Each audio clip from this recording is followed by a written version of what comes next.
नमस्कार साथियों, मैं शिवम स्वागत करता हूं आपका सिविल सारथी में। आज हम साउथ अमेरिका का पार्ट 2 देखेंगे, जिसमें हम फिजिकल मैप के माध्यम से इसको समझने का प्रयास करेंगे कि किस प्रकार से यहाँ पर्वत, पठार, नदियाँ वितरित हैं। तो आइए चलते शुरू करते हैं। हम देखते हैं सबसे पहले यहाँ पर पैटागोनिया का पठार। आपने ये जाना कि एंडीज पर्वत श्रृंखला का जो विस्तार है वेनेजुएला से लेकर था। वेनेजुएला से कहाँ तक था आपने देखा था। वेनेजुएला से ये आपका विस्तार है और 7 देशों में था। 7 देश कौन कौन से थे? तो Venezuela, Colombia, Ecuador, Peru, Bolivia, Chile, Argentina. और ये आपने देखा इन 7 देशों में। उसके अलावा हम देखेंगे पैटागोनिया का डेजर्ट। तो आप ये देखिए पैटागोनिया का डेजर्ट। पैटागोनिया डेजर्ट की जो विशेषता है वो आप देखेंगे। हम ये बनाते हैं ये है अपना एंडीज़, और ये आप देखिए ये हमारा पठार पैटागोनिया का डेजर्ट। पैटागोनिया पठार जो है इसे हम पीडमोंट प्लेटू बोलते हैं। गिरपदीय पठार है पीडमोंट प्लेटू बोलते हैं। ये गिरपदीय पठार है, यानी गिर के पद में स्थित है, यानी इस पर्वत के इस निचले हिस्से में स्थित है। इधर आपको मिलेगा Atlantic ocean, south Atlantic ocean आप दिख रहा है, साउथ अटलांटिक ओशियन। ये पैटागोनिया डेजर्ट है हमारा। अब यहाँ पर शीत मरुस्थल है, ये पैटागोनिया पठार है, यहाँ पर शीत मरुस्थल है क्योंकि ये उच्च अक्षांशों में मिलता है, यानी मकर रेखा के निचले हिस्से में जो है समशीतोष्ण क्षेत्र है, शीतोष्ण क्षेत्र उसमें मिलता है। तो इसकी विशेषता क्या है? यहाँ की जो प्राकृतिक दशाएँ हैं भेड़ पालन के लिए अनुकूल हैं, तो यहाँ भेड़ पालन उद्योग विकसित हुआ है। उसके बाद हम देखते हैं एक पंपास है। आप इस क्रम में याद करिए पैटागोनिया, उसके पंपास जो मिलेगा आपको, ये उरुग्वे है आपका, ये अर्जेंटीना है। उरुग्वे और अर्जेंटीना में आपको पंपास घास के मैदान मिलेंगे। ये घास के मैदान कैसे हैं? तो ये वृक्ष रहित घास के मैदान है, वृक्ष रहित घास के मैदान है। आप ये विशेषता याद रखिएगा। ये जो मैदान है वृक्ष रहित घास का मैदान, यहाँ आपको मैं दिखाता हूँ पॉलिटिकल मैप में। वृक्ष रहित घास के मैदान में आपको 2 स्थान याद करने हैं, रोजारियो और बाहिया ब्लांका। रोजारियो और बाहिया ब्लांका के बीच में जो है इस तरह से एक अर्धचंद्राकार पेटी बनती है।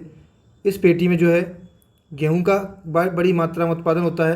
तो ये पेटी जो है अर्धचंद्राकार पेटी अर्जेंटीना और उरुग्वे से संबंधित है। यहाँ पर जो है गेहूं का बड़ी मात्रा में उत्पादन होता है। इस जो पंपास घास के मैदान में जहाँ पर भी गेहूं की कृषि के लिए अनुकूल दशा नहीं है, वहाँ पर क्या हुआ है? पशुपालन उद्योग का विकास हुआ है। पशुपालन से मांस इंडस्ट्री विकसित हुई है। तो यहाँ मुख्यतः पशुपालन किस लिए किया जाता है? पंपास घास के मैदान में पशुपालन किया जाता है मांस उद्योग के लिए, मांस उद्योग। और आपने देखा गेहूं, तो गेहूं का यहाँ पर निर्यात के लिए, निर्यात के पर्पज से उत्पादन होता है, निर्यात होता है। निर्यात कहाँ से होता है हम आगे देखेंगे। मोंटेवीडियो ये बंदरगाह है और ये ब्यूनस आयर्स दोनों राजधानियाँ हैं। एक अर्जेंटीना की राजधानी है, एक उरुग्वे की राजधानी है। तो यहाँ से गेहूँ का और मांस का दोनों का निर्यात होता है। आइए हम चलते हैं पंपास घास के मैदान से निकलकर बोलिविया, पराग्वे और अर्जेंटीना। यहाँ आपको फिजिकल मैप में देखते हैं तो यहाँ आपको मिलेगा ग्रान चाको। ये आप देख सकते हैं ग्रान चाको को। तो ग्रान चाको मिला आपको। जब आपको ग्रान चाको मिला, जैसे पेन चेंज कर लेते हैं, कलर इसका ब्लैक कर लेते हैं। तो आपको क्या मिला? Gran Chaco. चैको का अर्थ होता है पुर्तगाली भाषा में हंटिंग। इसे हंटिंग लैंड, जो प्राचीन मतलब वनस्पति प्रदेश है, इसको ग्रैन चैको बोलते हैं। मिश्रित वनस्पति प्रदेश है। चाको पुर्तगाली भाषा का एक शब्द है। ये हंटिंग के लिए यूज किया जाता था। पुराने समय में लोग यहाँ पर हंटिंग किया करते थे, लेकिन आज के समय में लोग यहाँ पशुपालन करते हैं। तो आप देखिए ग्रान चाको, ये अर्जेंटीना, पराग्वे और बोलिविया, इन 3 देशों का एक मिश्रित वनस्पति प्रदेश है। ठीक है, यहाँ पर अब वर्तमान में पशुपालन किया जाता है, पहले यहाँ हंटिंग की जाती थी आजीविका के लिए। आगे हम चलेंगे तो हमें एक मातो ग्रासो का पठार मिलेगा। मातो ग्रासो आप दिख रहा होगा। तो मातो ग्रासो जो है हमारा, ये बोलिविया है और हमारे ब्राज़ील है। तो ये बोलिविया और ब्राज़ील इन 2 देशों में विस्तारित है। कौन सा है? मातो ग्रासो का पठार। मातो ग्रासो के पठार पर जो उष्णकटिबंधीय घास के मैदान मिलते हैं, जो ब्राज़ील में मिलते हैं, इन्हें बोलते हैं हम कंपोस घास के मैदान, कंपास या कंपोस।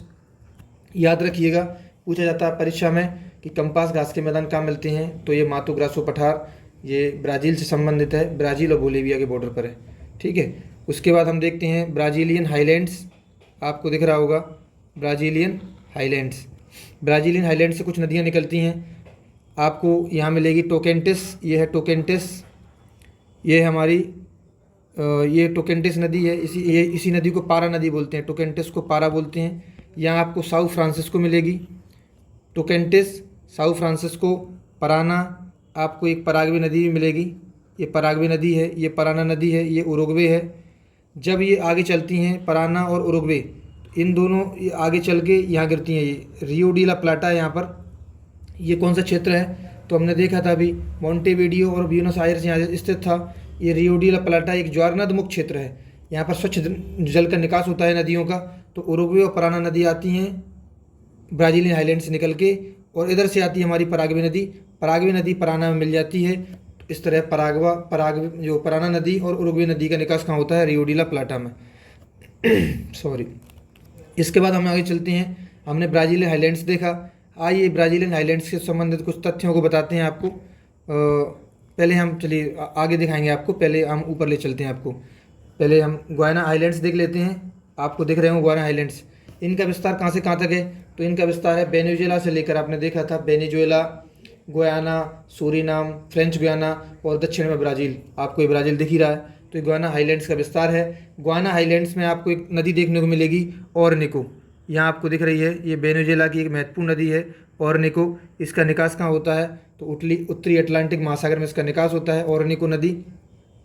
यहाँ पर आपको एक दिख रहा है एंजल फॉल्स, ये दुनिया का सबसे ऊंचा जलप्रपात है एंजल फॉल्स, आप याद रखिएगा। और एंजल जलप्रपात किस नदी के अफवाह में है तो ये ओरनिको नदी में है, और ये कहाँ मिलती है तो वेनेजुएला में ये नदी पाई जाती है। उसके अलावा आपको एक झील देखनी है यहाँ पर, लेक मराकेबो। लेक मराकेबो जो है ये जो है दक्षिण अमेरिका की सबसे बड़ी झील है।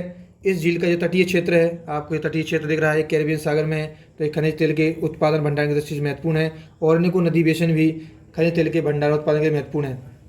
एक तथ्य याद रखिएगा आप, जो वेनेजुएला देश है, वेनेजुएला हमारा जो देश है यहाँ पर पड़ता है वेनेजुएला, इसमें तो वेनेजुएला जो है दुनिया का सर्वाधिक जो है तेल भंडार रखता है। लेकिन उत्पादन सर्वाधिक कौन करता है, रूस मतलब अमेरिका करता है। हमारा अमेरिका सर्वाधिक उत्पादन करता है, लेकिन सर्वाधिक भंडार किसके पास है तो सर्वाधिक भंडार है हमारे वेनेजुएला के पास। उसके बाद हम चलते हैं, लेकिन यहाँ पॉलिटिकल अनस्टेबिलिटी रहती है, तो उसके चक्कर में यहाँ पर हो नहीं पाता उत्पादन।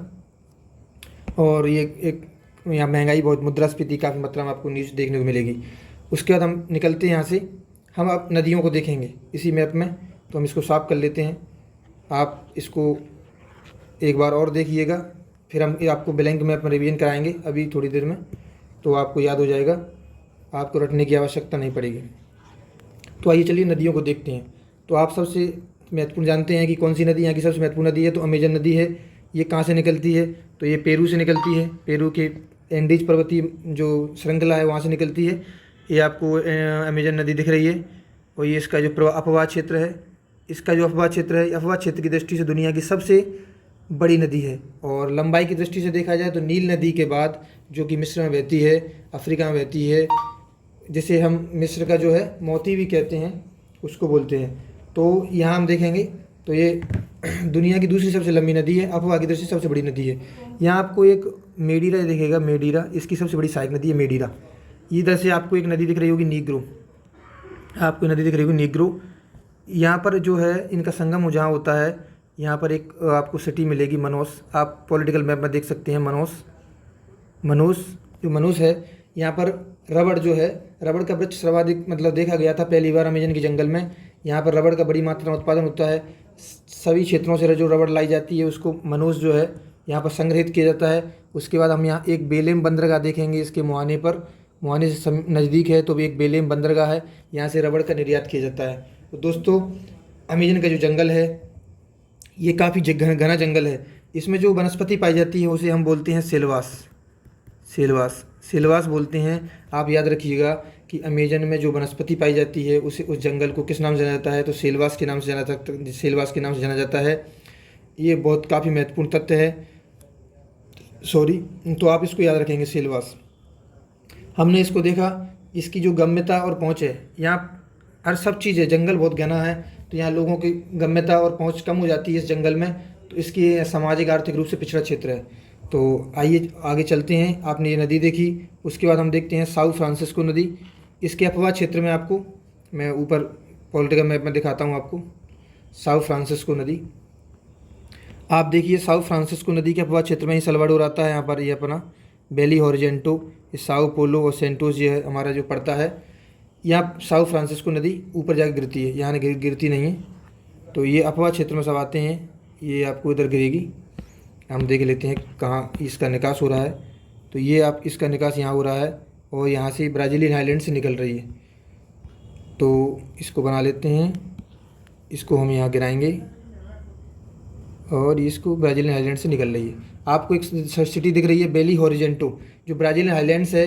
ये खनिजों के संसाधन की दृष्टि से काफ़ी महत्वपूर्ण है। तो ये बेली हॉरिजेंटो के समीप जो है एक शहर है इताबिरा, ये लौह अयस्क के लिए काफ़ी महत्वपूर्ण है। ये परीक्षाओं में कई बार पूछा गया है, तो आप इसको याद रखिएगा। इताबिरा जो है लौह अयस्क के खनन के लिए महत्वपूर्ण है। आपको एक सिटी दिख रही है रेसिफे, ये चीनी का निर्यात होता है यहाँ से, चीनी निर्यात का एक प्रमुख बंदरगाह है। तो ये आप याद रखिएगा, रेसिफे में चीनी का निर्यात होता है। आप यहाँ देखेंगे एक सल्वाडोर, ये जो है ब्राज़ील की जो प्राचीनतम राजधानी है, पुर्तगालियों द्वारा बसाई गई थी। तो सल्वाडोर आप याद रखिएगा, ये सर्वाधिक जनसंख्या वाले शहरों में से एक है। सल्वाडोर के बाद हम देखते हैं ब्राज़ील ने अपनी राजधानी बनाई रियो डी जेनेरो को। रियो डी जेनेरो भी जनसंख्या वाला शहर है। इसमें पर्यावरणीय सम्मेलन की दृष्टि से आप याद रखते हैं 1992 में जो सम्मेलन हुआ था, तो ये वो काफ़ी महत्वपूर्ण है। अंतर्राष्ट्रीय सम्मेलन यहाँ होते हैं, तो इसको यहाँ पर याद रखिएगा। अब यहाँ पर राजधानी शिफ्ट की गई है क्योंकि ब्राज़ील की जो सामाजिक आर्थिक विकास है उसमें असमानता देखी गई और तटीय क्षेत्रों में जो विकास बट गया था उसको अब मध्य क्षेत्र में लाने की कोशिश की जा रही है। तो रियो डी जेनेरो से राजधानी स्थानांतरित करके ब्राज़ीलिया बनाई गई है। अब इसके आसपास के क्षेत्रों का विकास किया जा रहा है। तो याद रखेंगे आप, इस तरह से हमने जाना। आप याद रखिए कि जो मकर रेखा है वो कहाँ से गुजरती है। तो ये आपकी डॉट डॉट डॉट करते हुए मकर रेखा जा रही है। इसको आप याद रखिएगा, एंटोफगास्टा के नज़दीक पड़ता है। ये आप आगे आप देखेंगे तो चिली, आपको चिली देश पड़ा आपको, चिली, अर्जेंटीना, पराग्वे और ब्राज़ील। इसमें हमेशा कन्फ्यूज करने की कोशिश करता है कि उरुग्वे इसी के तट पर, मतलब इसी से वो गुजरता है उरुग्वे।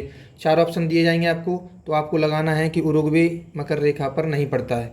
तो आप याद रखिएगा। आपको विषुवत रेखा भी बताएंगे, विषुवत रेखा कहाँ से गुजरती है हमारी। तो ये आपको दिख रही है इक्वाडोर पड़ेगा आपका विषुवत रेखा पर। फिर आपका पेरू से ऊपर से गुजर जाती है। तो ये आप याद रखिएगा, पेरू से विषुवत रेखा नहीं गुजरती है। इक्वाडोर, कोलंबिया आपका, ब्राज़ील, तो ये 3 देश आपको मिले। तो आप याद रखिएगा, मकर रेखा जो है ब्राज़ील से, विषुवत रेखा और मकर रेखा दोनों ब्राज़ील से गुजरती हैं। आपको एक फैक्ट बताता हूँ। यहाँ पर जो है आपको एक नदी दिखेगी यहाँ पर, बरमेजो। आप इसको ऑक्सफोर्ड में देखेंगे तो बरमेजो जो है ये 3 बार काट रही है मकर रेखा को 3 बार काटती है। तो आप इसको याद रखिएगा। कभी भी परीक्षा में पूछा जा सकता है, लेकिन अभी तक ये पूछा नहीं गया है। जब भी आएगा तो काफ़ी महत्वपूर्ण क्वेश्चन होगा और कई बच्चों को ये नहीं आएगा। तो आपने देखा, नदियाँ देखी हमने यहाँ की महत्वपूर्ण। आपको 2 नदियाँ और बताते हैं। एक यहाँ पर कोलोराडो नदी है और एक यहाँ पर नीग्रो नदी है। कोलोराडो नदी एंडीज पर्वत से निकलती है। एंडीज पर्वत से निकल के ब्लांका की खाड़ी है वहाँ गिरती है। उसका नीग्रो नदी जो है सेंट मैटियास की खाड़ी में गिरती है। तो आपने ये नदियाँ देखी, आपने एंडीज पर्वतमाला का विस्तार देखा। आइए हम ब्लैंक मैप के माध्यम से इसका रिवीजन करते हैं। समग्र अध्ययन साउथ अमेरिका का पार्ट 1 और पार्ट 2 को देखते हैं, दोनों को मिलाकर। आपके लिए काफ़ी महत्वपूर्ण होगा। आप आंख बंद कीजिए, आपने जो पढ़ा है अभी तक उसको आप एक बार रिवाइज करिए मेरे साथ। 5 मिनट में, अधिकतम 5 मिनट लगेंगे। तो आप देखिए एंडीज पर्वतमाला का विस्तार कहाँ से कहाँ तक था। तो पहले पॉलिटिकल मैप देखते हैं। ये आपका कौन सा देश है जो लगा था हमारा पनामा से। तो Colombia, Venezuela, Guyana, Suriname, French Guiana. इस पर किसका अधिकार था, फ्रांस का। उसके बाद हमने देखा ब्राज़ील, तो ब्राज़ील ये है। ब्राज़ील के बाद हमने देखा उरुग्वे और अर्जेंटीना। इसके बाद हम फिर से लौटे, हमने एंटी क्लॉकवाइज लिया। तो कोलंबिया से हम कहाँ पहुँचे, इक्वाडोर पहुँचे। यहाँ से पेरू पहुँचे, पेरू से हम बोलीविया पहुँचे, बोलीविया से हम पराग्वे पहुँचे। फिर हम लौटे तो पेरू से हम चिली पहुँचे, फिर अर्जेंटीना पहुँचे। इस प्रकार हमने इसका पॉलिटिकल देखा स्ट्रक्चर। उसके बाद हम 7 देश देखते हैं जो जहाँ एंडीज पर्वतमाला का विस्तार है। तो ये वेनेजुएला से चलते हैं हम और यहाँ पर होते हुए इस प्रकार एंडीज पर्वतमाला, ये विश्व की सबसे लंबी पर्वत श्रृंखला है। आप इसको याद रखिएगा, विश्व की सबसे लंबी पर्वत श्रृंखला कौन सी है? तो एंडीज पर्वत श्रृंखला जो है विश्व की सबसे लंबी श्रृंखला है और हिमालय के बाद दूसरी सबसे ऊंची श्रृंखला है। यहाँ सबसे ऊंची चोटी कौन सी मिलती है? सॉरी, अकांका गुहा हमने देखा था, यहाँ सबसे ऊंची चोटी थी। ओजास डेल सलाडो जो है वो भी हमने देखा, सक्रिय ज्वालामुखी पर्वत था। तो Venezuela, Colombia 2, Ecuador 3, Peru 4, Bolivia 5, Chile 6 और अर्जेंटीना 7 देशों में पड़ता है। आपने यहाँ कुछ महत्वपूर्ण देखा था। चिली में आपने अटकामा डेजर्ट देखा, यहाँ पर आप पेन चेंज कर लेते हैं। तो यहाँ हमने क्या देखा था? यहाँ हमने अटकामा डेजर्ट देखा था, आपको याद होगा। अरिका, इक्वेक के समय चिक्की चुप्पी कमाटा था। यहाँ एंटोफगास्टा था, आपने ये सब देखा। यहाँ तामा राजधानी बोलते हैं चिक्वी कमाटा को, विश्व की तामा राजधानी। बोलीविया जो है और पेरू के बॉर्डर पे आपने टिटिका का झील देखा। यहाँ पर टिटिका का झील विश्व की सबसे ऊंची नौगा में झील थी। उसके बाद हमने यहाँ राजधानी, बोलीविया की राजधानी देखी लापाज, इसके समय एक पोपो झील थी, आपने ये देखा। उसके बाद हम कहाँ चले थे? तो इसके बाद हम आगे निकले अटकामा डेजर्ट देख के। इसके यहाँ पर हमने देखा बेलपराजो से हम आगे, ये आप चलो रुकिए 1 मिनट। यहाँ हमने देखा था बेलपराजो से हम यहाँ पर देखा था सेंटियागो जो है भूमध्य सागरीय क्षेत्र में पड़ते हैं। ये सेंटियागो हमने देखा यहाँ पर। यहाँ से एक हमने रेलवे निकाली थी, कौन सी? बेलपराजो से जो है यहाँ पर ब्यूनस आयर्स तक जा रही थी वो। तो कौन सी रेल थी दोस्तों? ट्रांस एंडियन रेलवे था यहाँ पर। और यहाँ पर हमने उस्पलाता दर्रा पार कराया एंडीज पर्वतमाला का। मेंडोजा से होते हुए हम ब्यूनस आयर्स तक पहुँचे थे। और जो आपको पश्चिमी जंक्शन कौन सा था? पश्चिमी जंक्शन कौन सा था? बालपराजू। और इसका पूर्वी जंक्शन था ब्यूनस आयर्स। यानी ये प्रशांत महासागर को अटलांटिक महासागर से जोड़ता है रेलवे। जिस तरह हमने उत्तरी अमेरिका में देखा, हमने कनाडियन पैसिफिक रेलवे देखा, कनाडियन नेशनल रेलवे देखा, उसी प्रकार यहाँ नेशनल रेलवे है जो ट्रांस इंडियन रेलवे है। इसके बाद हम कहाँ पहुँचे थे दोस्तों? हमने यहाँ पर पुंता अरेनास देखा। पुंता अरेनास जो है खनिज तेल के भंडारण के लिए दृष्टि से काफ़ी महत्वपूर्ण था, लेकिन यहाँ की प्राकृतिक दशाएँ उत्पादन के लिए अनुकूल नहीं थी, तो यहाँ महत्व नहीं था इसका। उसके बाद हमने देखा था टिएरा डेल फ्यूगो, ये चिली के क्षेत्र में पड़ता है, ये अर्जेंटीना में पड़ता है। तो टिएरा डेल फ्यूगो का जो मुख्यालय था वो उशियो था। उसके बाद हमने जो दक्षिण अमेरिका का सबसे दक्षिणतम बिंदु कौन सा है? तो आप याद रखेंगे केप हॉर्न जो है यहाँ का सबसे दक्षिणतम बिंदु है, केप हॉर्न। उसके बाद हमने यहाँ तक देखा था। हमने एक नदी भी देखी थी कोलंबिया, जो कहाँ से निकल रही थी? ये कोलंबिया से निकल रही थी, एंडीज श्रृंखला से। मैगडलिना नदी थी जो कैरेबियन सागर में गिर रही थी। ये कैरेबियन सागर है, कैरेबियन सी है, अटलांटिक महासागर में पड़ता है। ये मैगडलिना नदी देखी थी हमने। यहाँ पर मैगलन जल संधि देखी थी, आपने याद होगा मैगलन जल संधि, जो कि मुख्य भूमि को वो टिएरा डेल फ्यूगो से अलग कर रही थी। इसका मुख्यालय उशियो था। तो यहाँ पर आप मैगलन जल संधि याद रखेंगे। ये किसको जोड़ती है? प्रशांत महासागर को अटलांटिक महासागर जोड़ती है। फिर हम आगे चले। आज हमने क्या देखा? पैटागोनिया का डेजर्ट देखा। पैटागोनिया डेजर्ट भेड़ पालन के लिए महत्वपूर्ण था। फिर हमने क्या देखा? तो अर्जेंटीना और उरुग्वे में हमने पंपास घास के मैदान देखे। ये शीतोष्ण घास के मैदान है, क्योंकि ये मकर रेखा के दक्षिण में पड़ते हैं। तो शीतोष्ण घास के मैदान है, वृक्ष रहित घास के मैदान है। यहाँ हमने गेहूँ की अर्ध चंद्राकार पेटी देखी। साथ ही जहाँ की गेहूँ की खेती नहीं की जाती है वहाँ मांस उद्योग देखा। उन दोनों का निर्यात हम कहाँ से देख रहे थे? मोंटेवीडियो और ब्यूनस आयर्स से। यहाँ पर जो नदियाँ गिर रही थी, पराना और उरुग्वे। पराना की सहायक नदी थी पराग्वे, आपने यहाँ देखा। तो पराग्वे की राजधानी असुनसियन जो है, पराग्वे की जो पराग्वे नदी है उस पर बसती है असुनसियन। इससे हम आगे चले थे तो हमने यहाँ देखा था पराग्वे, अर्जेंटीना, बोलीविया के बॉर्डर पर ग्रान चाको था।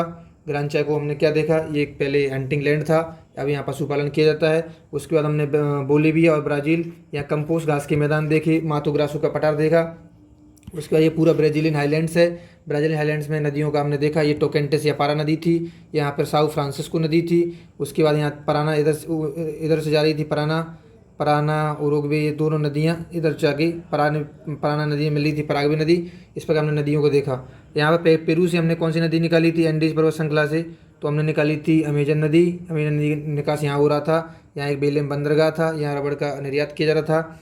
आपने नीग्रो नदी देखा था, यहाँ से एक नीग्रो नदी, यहाँ मनोस था एक शहर मनोस, यहाँ पर रबड़ का संग्रहण हो रहा था। इधर से एक मेडीरा, इसकी सबसे बड़ी सहायक नदी है मेडीरा, वो थी अमेजन की। यहाँ पर हमने घास के मैदानों को बोला सेल्वास, तो आप इसको याद रखिएगा, विश्वतरेखी वन है ये। और यहाँ पर हमने कंपोस्ट बोला था, कंपास या कंपोस्ट। यहाँ पर हमने क्या देखा था? यहाँ पर हमने देखा दोस्तों पंपास। आपको एक चीज़ हम मिस कर गए, उसको हम देख लेते हैं। आपने सबसे महत्वपूर्ण चीज़ जो थी यहाँ पर साओ पोलो, इसको हटा देते हैं हम, जो है साओ पोलो जो ब्राज़ील हाईलैंड्स है, यहाँ पर जो है किसकी खेती की जाती है? कॉफ़ी की। यहाँ कॉफ़ी बागान है, कॉफ़ी बागान, जिनको हम क्या कहते हैं यहाँ पर? फजेंडा। कॉफ़ी बागानों को फजेंडा कहा जाता है। यहाँ पर कॉफ़ी का निर्यात कहाँ से किया जाता है? तो साओ पोलो और सेंटोस जो बंदरगाह हैं, साओ पोलो में कॉफ़ी का संग्रहण करके ये सेंटोस तक पहुँचाया जाता है। ये जो साओ पोलो आप देख रहे हैं, ये आज के समय में ये रेडीमेड वस्त्र उद्योग के लिए काफ़ी फेमस है। तो इसको जो है ब्राज़ील का मैनचेस्टर भी बोलते हैं। तो साओ पोलो से सेंटोस के बीच में एक रेल चलती है जिसे हम कॉफ़ी रेल बोलते हैं, कॉफ़ी रेल। तो आप इसको याद रखिएगा, कॉफ़ी रेल काफ़ी महत्वपूर्ण है, हमने देखा। चलिए आगे देखते हैं। तो हमने कहाँ तक बताया आपको यहाँ पर मिला था सेंटोस ए साओ पोलो, ठीक है। तो हमारा ये अध्ययन हुआ।